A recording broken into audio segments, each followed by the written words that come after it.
मुझे आशीर्वाद चाहिए विकसित भारत बनाने के लिए।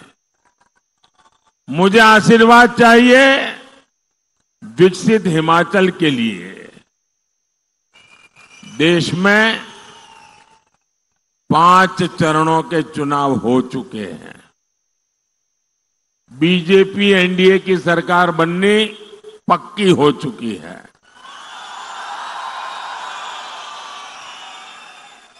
और अब हिमाचल 4-0 से हैट्रिक लगाएगा। और हम तो देवभूमि के लोग हैं। हमारी एक भी चीज कभी बेकार नहीं जाने देते।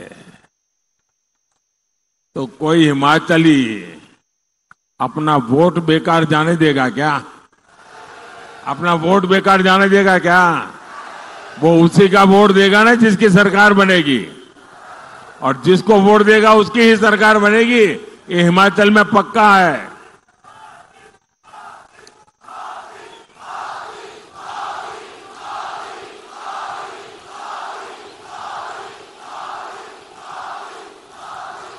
मेरे साथ बोलिए फिर एक बार, फिर एक बार, फिर एक बार। साथियों, हिमाचल प्रदेश सीमा से सटा हुआ राज्य है। हिमाचल के लोग एक मजबूत और ताकतवर सरकार का मतलब जानते हैं। मोदी आपके लिए जान की बाजी लगा देगा, लेकिन आप पर कभी संकट नहीं आने देगा। आपने कांग्रेस का दौर देखा है, जब एक कमजोर सरकार देश में हुआ करती थी। उस समय पाकिस्तान हमारे सिर पर चढ़ करके नाचता था। कांग्रेस की कमजोर सरकार दुनिया में गुहार लगाती फिरती थी। मोदी ने कहा, भारत अब दुनिया के पास भीख नहीं मांगेगा, भारत अपनी लड़ाई खुद लड़ेगा। और फिर भारत ने घर में घुस करके मारा।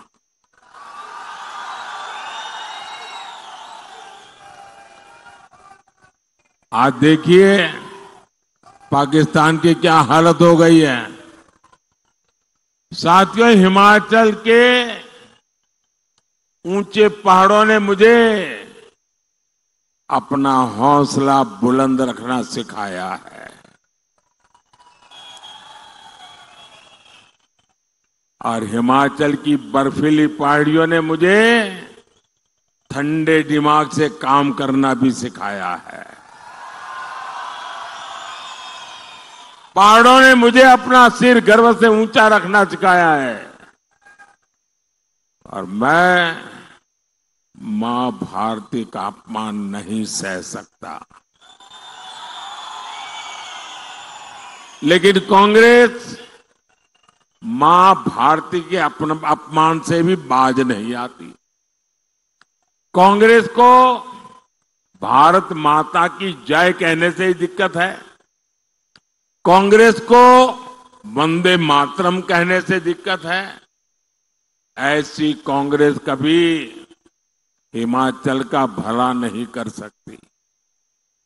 साथियों, यही कांग्रेस है जिसने भारत के सीमावर्ती इलाकों को अपने हाल पर छोड़ दिया था। जब बॉर्डर स्टेट में सड़क बनाने की बात आती थी तो कांग्रेस के हाथ पांव फूल जाते थे। कांग्रेस डर जाती थी कि अगर सड़क बनाई तो उसी सड़क से दुश्मन भीतर आ जाएगा। ऐसी डरपोक सोच मोदी के मिजाज के साथ मेल नहीं खाती है। मोदी ने कांग्रेस के मुकाबले कई गुना ज्यादा पैसे दिए हैं। मोदी ने कहा है बॉर्डर पर सड़कें बनाओ, इंफ्रास्ट्रक्चर बनाओ। आज बॉर्डर किनारे सैकड़ों किलोमीटर नई सड़कें बनी है। आज बॉर्डर किनारे रहने वाले फौजियों का, हमारे लोगों का जीवन आसान हुआ है। साथियों, कांग्रेस ने 4 दशक तक फौजी परिवारों को 1 रैंक 1 पेंशन के लिए तरसाया और कांग्रेस ने कैसा मजाक उड़ाया। हमारे पूर्व सैनिकों की आंख में धूल झोंकी और ऐसा पाप करने में उनको शर्म भी नहीं आई। जब 2013 में भारतीय जनता पार्टी ने मुझे प्रधानमंत्री का उम्मीदवार तय किया और मेरी पहली रैली पूर्व सैनिकों की हुई थी रेवाड़ी में, और रेवाड़ी में पूर्व सैनिकों के सामने मैंने वादा किया था, मैंने गारंटी दी थी कि मैं 1 रैंक 1 पेंशन लागू करूंगा। तो कांग्रेस वाले डर गए, ये मोदी ने नया खेल खेला है तो क्या करे। तो उन्होंने रातों रात अफरा-तफरी में बजट में कहा कि हम भी 1 रैंक 1 पेंशन लागू करेंगे। लेकिन किया क्या, 500 करोड़ रुपए का टोकन डाल करके कह दिया कि 1 रैंक 1 पेंशन लागू करेंगे। ये हमारी फौज के साथ मजाक था, मजाक। ऐसे जैसे किसी बच्चे को कह दे ना कि कोई बात नहीं, शाम को तुझे मुंबई ले जाऊंगा और बच्चा सो जाए, ऐसा पाप किया था उन्होंने। जब मोदी है जिसने आकर के ओआरओपी लागू किया, 1 रैंक 1 पेंशन लागू किया, और उन्होंने 500 करोड़ में खेल खेला था 2014 का चुनाव जीतने के लिए, जिसका कोई मतलब नहीं था। मोदी ने जब 1 रैंक 1 पेंशन ओआरओपी लगाया, 1.25 लाख करोड़ रुपया हम फौजियों को दे चुके हैं। अब मुझे बताइए भाई, कहां 500 करोड़ और कहां 1.25 लाख करोड़। ये 500 करोड़ मजाक था कि नहीं था? मजाक था कि नहीं था? फौजियों की बेइज्जती करने का इरादा था कि नहीं था? फौजियों का अपमान था कि नहीं था? और इसलिए ही तो लोग कहते हैं मोदी जो गारंटी देता है ना, वो गारंटी पूरी होने की गारंटी होती है।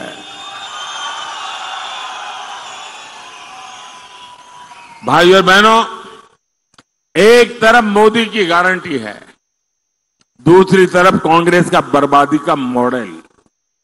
कांग्रेस सत्ता पाने के लिए कांग्रेस ने हिमाचल के लोगों से खूब झूठ बोला। कहा पहली कैबिनेट में ये होगा, वो होगा, पता नहीं क्या क्या बता दिया। और मेरे हिमाचल के लोग तो बड़े भले, बड़े प्यारे लोग हैं। उनको लगा हो सकता है ये ईमानदारी से बोलते होंगे। पहली कैबिनेट में तो कुछ हुआ नहीं, बल्कि कैबिनेट ही टूट फूट गई। साथियों, इतनी बड़ी संख्या में यहां मैं माताओं बहनों को देख रहा हूं। आप मुझे बताइए, कांग्रेस ने कहा था आपको 1500 रुपया देगी, क्या 1500 रुपया मिला? क्या मिला? क्या किसी के घर में आया? क्या